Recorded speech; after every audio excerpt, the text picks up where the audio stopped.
Hello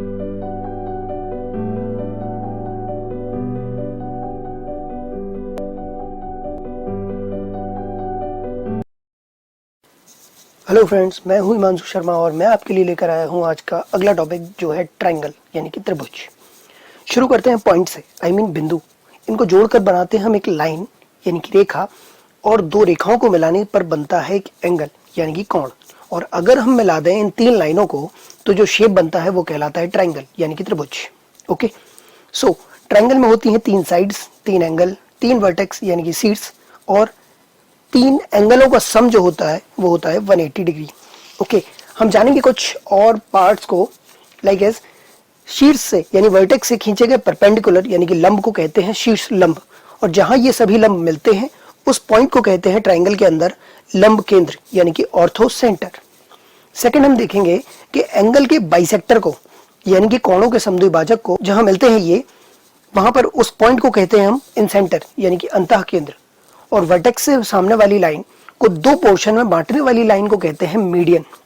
median को हम सीधा वर्टेक्स से ऊपर से डालते हैं और सामने वाली लाइन जो होती है उस पर जब डालेंगे तो वो दो पोर्शन में डिवाइड हो जाएगी, और जहां तीन मीडियन मिलती हैं उसे कहते हैं सेंट्रॉइड यानी कि केंद्रक। आइए अब हम बात करते हैं ट्रायंगल के टाइप्स की। तो किसी से अगर पूछा जाए कि ट्रायंगल्स के कितने टाइप होते हैं तो आपके दिमाग में आ रहा होगा 3 होते होंगे, 5 होते होंगे, बट ट्रायंगल्स के होते हैं 6 टाइप। हम समझेंगे कि 6 टाइप्स कैसे होते हैं। 3 होते हैं हमारे साइड्स के अकॉर्डिंग और 3 होते हैं हमारे एंगल्स के अकॉर्डिंग। ओके, समझेंगे हम। साइड्स के बेसिस पर ट्रायंगल 3 टाइप्स के होते हैं। फर्स्ट वन, इक्विलैटरल ट्रायंगल, जिसे हम कहते हैं समबाहु त्रिभुज। इसमें तीनों साइड्स बराबर होती हैं और बाकी के तीनों एंगल जो होते हैं वो 60-60 डिग्री के होते हैं। ओके, इसका एरिया ऑफ इक्विलैटरल ट्रायंगल यानी कि हमारा क्षेत्रफल होता है इसका √3/4 मल्टीप्लाई साइड स्क्वायर, और इसकी अगर साइड निकालनी हो तो उसका फॉर्मूला होता है 2/√3 मल्टीप्लाई हाइट। ओके, हमारा अगला ट्रायंगल है आइसोस्केलेस ट्रायंगल। ओके, जिसको हम कहते हैं हिंदी में समद्विबाहु त्रिभुज। इसमें दो साइड्स इक्वल होती हैं एंड अपोजिट एंगल्स जो होते हैं इक्वल, आमने सामने वाले, वो इक्वल होते हैं। ठीक है, and area of isosceles triangle is equal to, यानी कि हमारा क्षेत्रफल होता है समद्विबाहु त्रिभुज का a/4 multiply √4b² minus a²। हमारा तीसरा ट्रायंगल है स्केलेन ट्रायंगल विषम बाहु त्रिभुज।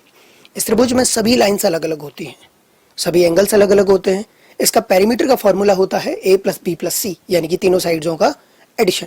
एंड हमारा सेमी पेरीमीटर यानी कि अर्ध परिमाप होता है S = a + b + c/2।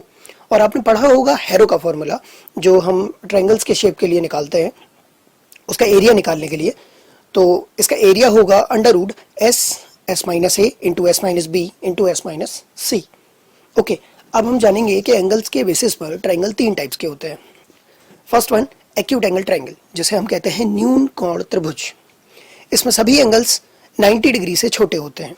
इसमें दो साइड्स के स्क्वायर का सम हमेशा तीसरी साइड के स्क्वायर से ज़्यादा होता है। यानी कि हम अगर देखें, अगर हमारा ABC एक ट्रायंगल है तो AB² + BC² is greater than AC²। Okay, second हमारा एंगल है जो बड़ा जाना माना एंगल है राइट एंगल ट्रायंगल समकोण त्रिभुज। इसमें एक एंगल 90 डिग्री का और बाकी के दो एंगल 90 डिग्री से छोटे होते हैं। ओके, और इस ट्रायंगल से बड़ा ही सुना हुआ नाम जुड़ा हुआ है जो कि हमारे पाइथागोरस अंकल का। इन्होंने बताया था कि हाइपोटेनस का square is equal to base का स्क्वायर प्लस परपेंडिकुलर का स्क्वायर। यानी कि हिंदी मीडियम वालों के लिए है कि कर्ण का वर्ग जो है वो आधार के वर्ग और लंब के वर्ग के योग के बराबर होगा। ओके, आप अपनी स्क्रीन पर देख सकते हैं कि किसको हाइपोटेनस बोलते हैं, कर्ण बोलते हैं, किसको लंब यानी कि परपेंडिकुलर बोलते हैं, और किसको बोलते हैं हम बेस यानी कि आधार। इसका एरिया होता है 1/2 बेस मल्टी हाइट या फिर 1/2 आधार गुणा ऊंचाई। ओके, चलिए हम चलते हैं तीसरे ट्रायंगल की ओर, ऑब्ट्यूस एंगल ट्रायंगल, अधिक कोण त्रिभुज। इस अधिक कोण त्रिभुज में एक एंगल 90 डिग्री से बड़ा होता है, बाकी के दो 90 डिग्री से छोटे होते हैं। इसमें दो साइड्स का स्क्वायर का सम तीसरी साइड के स्क्वायर से कम होता है। यानी कि अगर हमारा ABC एक ट्रायंगल है तो AB² + BC² is less than AC²। Okay, तो ध्यान रखिएगा, अब से ट्रायंगल में आपको कंफ्यूज नहीं होना है और सही ट्रायंगल के साथ सही फॉर्मूला यूज करना है। Okay, thank you, best of luck.